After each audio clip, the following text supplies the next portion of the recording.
आओ सुनाओ किस्से कहानियां।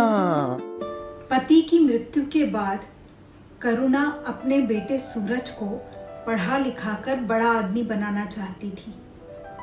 उसके लिए वो दिन रात मेहनत करती और बेटे को अच्छे स्कूल में पढ़ाने के लिए भेजती।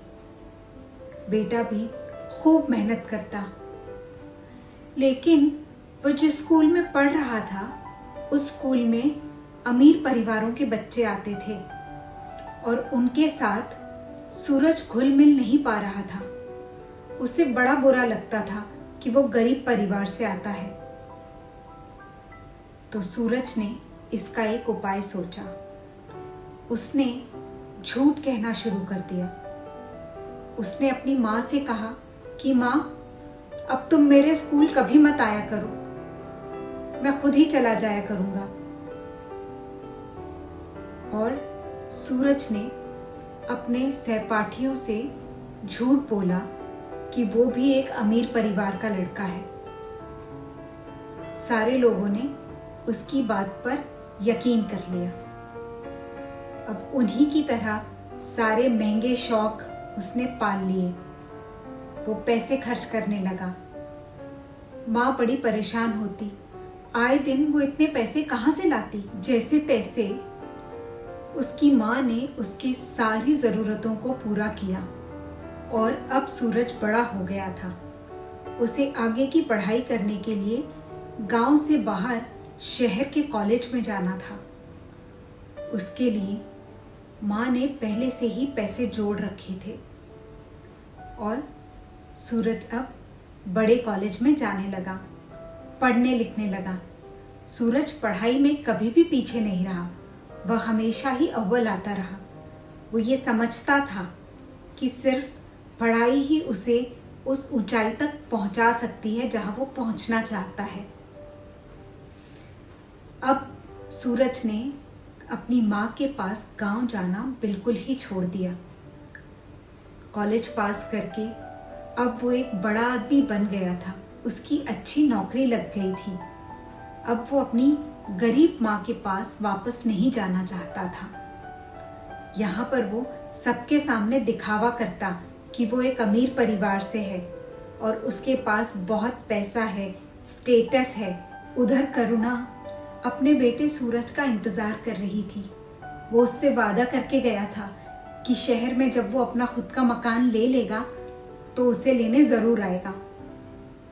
और उसका इंतजार दिनों से महीनों और महीनों से वर्षों में बीत गया, लेकिन बेटा ना आया। एक दिन उसे अपने बेटे की इतनी याद आई तो उसने सोचा कि मैं जाकर एक बार उसकी सूरत ही देख आऊं। करुणा अपना सामान बांधकर शहर की ओर चल पड़ी।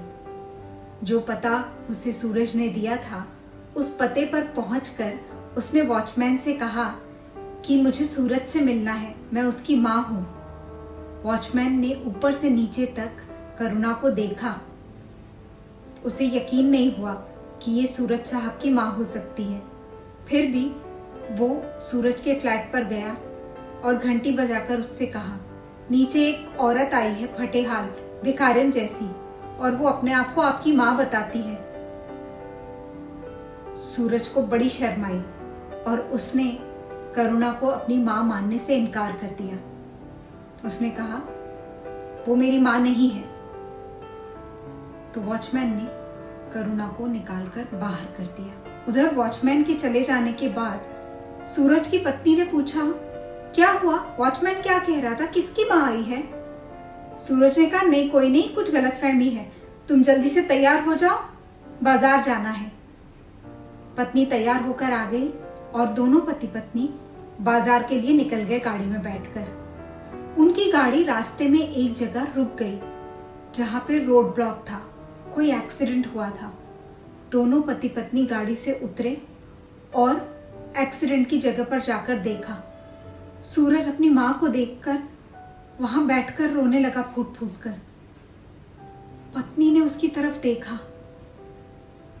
सूरज, ये तुम्हारी माँ है? तो तुमने उन्हें पहचानने से इनकार क्यों कर दिया? सूरज कुछ न बोला। वो समझ गई कि क्या माजरा है।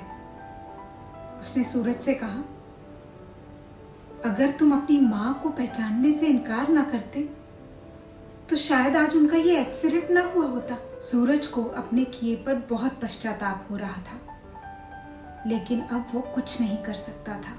अब बहुत देर हो चुकी थी। उसकी माँ इस दुनिया से जा चुकी थी, हमेशा के लिए।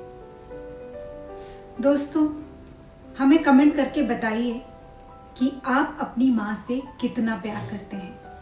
और अगर आपको आज का ये वीडियो पसंद आया है तो लाइक कर दीजिए, शेयर कर दीजिए और हमारे चैनल को ज़रूर सब्सक्राइब कीजिए। तो मिलते हैं आपसे फिर ऐसी एक मार्मिक कहानी के साथ। तब तक के लिए नमस्कार।